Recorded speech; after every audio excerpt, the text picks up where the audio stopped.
औज़ु बिल्लाहि मिनश्शैतानिर्रजीम बिस्मिल्लाहिर्रहमानिर्रहीम। अस्सलामु अलैकुम वरहमतुल्लाहि वबरकातुहू। आज हम पढ़ेंगे मिट्टी का तेल। बच्चों, मैं मिट्टी का तेल हूँ। आज मैं आपको अपनी कहानी सुनाऊंगा, गौर से सुनिएगा। जब इंसान को पता चला कि मैं ज़मीन की गहराई में छुपा हूँ तो मशीनों की मदद से उसने मुझे ऊपर खींचा। जिस जगह में ज़मीन के अंदर से निकला जाता हूँ उससे मिट्टी के तेल का कुआं या चश्मा कहा जाता है। चश्मे से निकलते वक्त मेरी सूरत सिया गाढ़े मवादे की होती हैं। फिर मुझे सफाई के मरहले से गुज़रना पड़ता है। सफाई घरों तक मुझे बड़ी बड़ी पाइपों के ज़रिए पहुँचाया जाता है। मिट्टी का तेल यह बस मेज तेल। बच्चों, मैं मिट्टी का तेल हूँ। बच्चन बस मेज तेल। आज मैं आपको अपनी कहानी सुनाऊंगा। बस वनमो तह पन आज कहानी गौर से सुनेगा। तो बूझो गौर सान।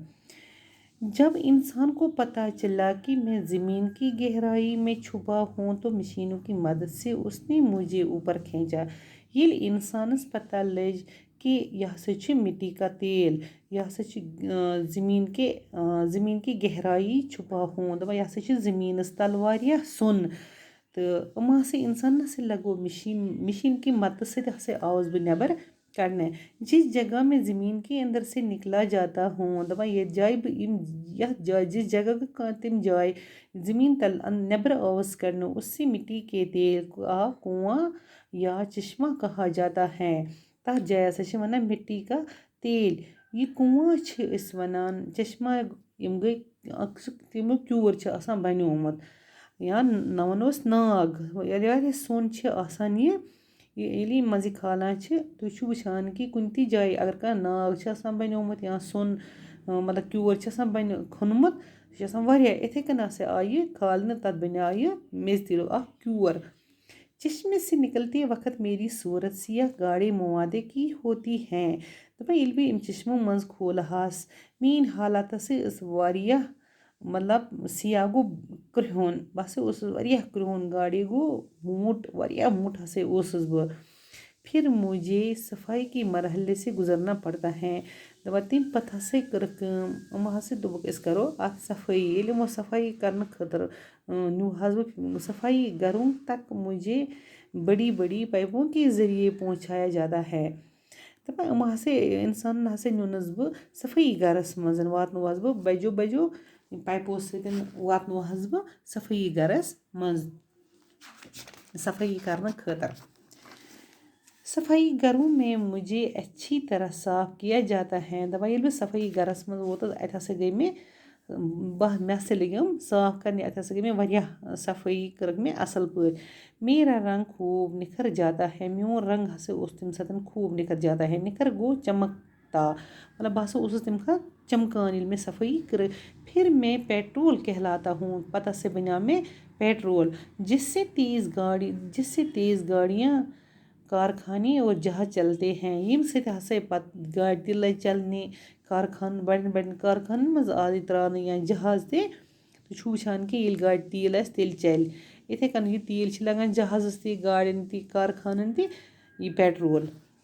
जब पूरी तरह मेरी सफाई नहीं हो दपा ये नसा मे असल पे सफाई गसान।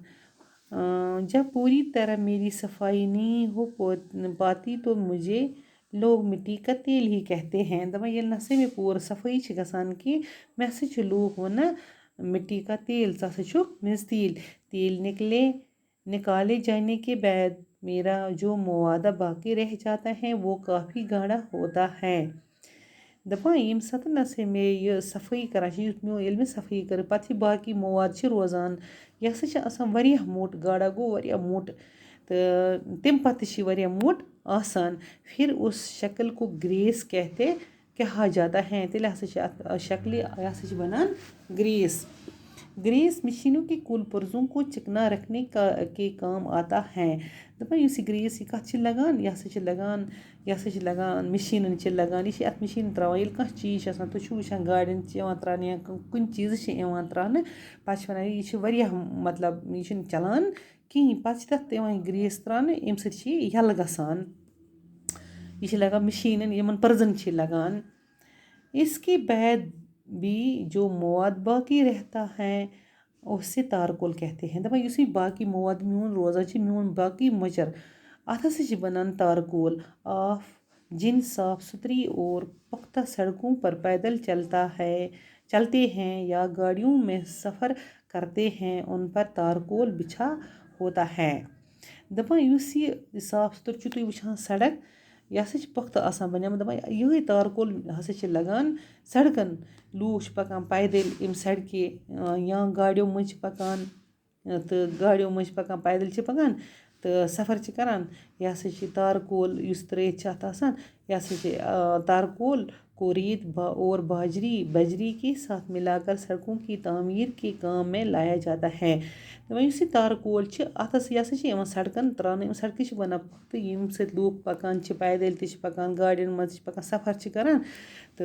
यह तारकोल हसा आमत बिछान तुम यह सड़क तह वुचान यह गसा साफ दपा यह तारकोल हसा सेक तो बाजरे सत रलाना पत इस पर मिलावान पान तामीर करने पे यह सड़कन त्राना।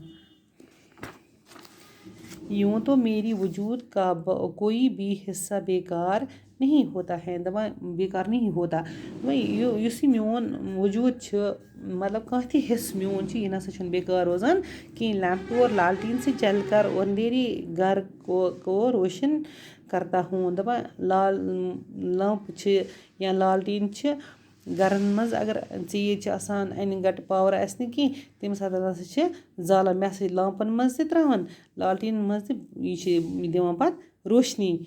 स्टोव भी मेरे दम से चलता है युस तुम स्टोव वुचान कि बह हसा स्टोवस मज हिस्स त्रान यमिस तेल तो यह चलान मेरे बच्चे खींचे मेल से मोमबत्तियाँ बनाई जाती हैं युस बाकी म्यून हिस्स रोजान कि अत बना मोमबत्तियाँ गई शम्मा उन्हें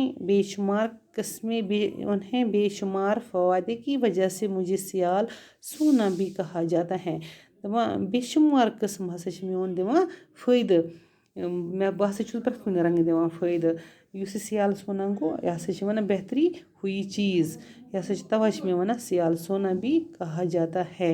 बच्चों तो ऐसे समझस मज आमुत अत कुन दीजो तवज्जो बिहु रब्बस हवाल पगह गई बाकी हना कर